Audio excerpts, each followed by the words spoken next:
that book, you can go ahead and state your name and all that information. My name is Washington Booker III. I joined the United States Marine Corps in 1967. Went to Parris Island, September the 27th, 1967. Ended up in Vietnam in May 1968. I served with the 1st Battalion, 3rd Marines, Bravo Company.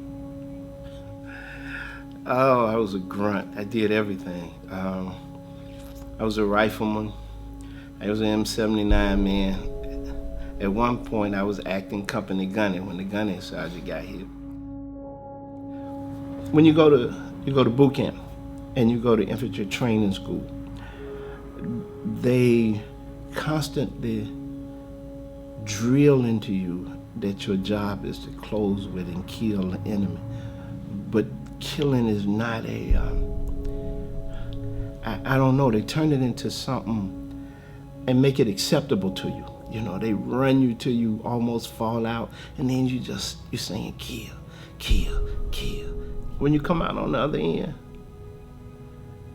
and you've had people running next to you, you know, to get hit, and you running and you watch them out of the corner of your eye as they fall forward and they dead before they hit the ground. And these are people that you sat around in the foxhole with, that you sang with, and you know, it ain't,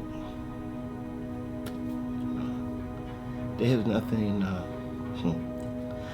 glorious or all that other stuff. None of that stuff matters anymore. I had some days that I sit on the side of mountains and looked at pristine old growth jungle that nobody had been in a couple of thousand years, had never had human habitat. You know, trees as tall as a 20-story building almost, orchids and plants, you know, and just beautiful. And you know, you can see 10 miles in the distance and the river comes down and curves around the rock pile or rock formation. And so there were moments that were serenely peaceful, and you could just really appreciate nature. And then there were moments where you were sure beyond a shadow of a doubt that you were in hell. I killed an NVA lieutenant 5 o'clock in the morning when they hit us on 461. And I made the mistake later, after we had pushed him back, we had broken off, of searching him. And I took his belt, and I took his SK, and I opened his wallet. And there he was, probably someplace in North Vietnam, him and his wife and his kid.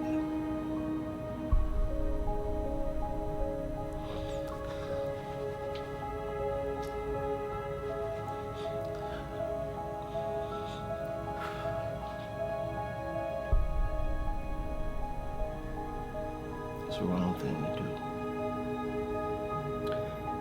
because he became a human, not a target, not some evil force, you know, moving along a ridge line, a shadow. Yeah. But he became a human being, and a wife somewhere crying, and a kid somewhere crying. And never searched another body, needless to say.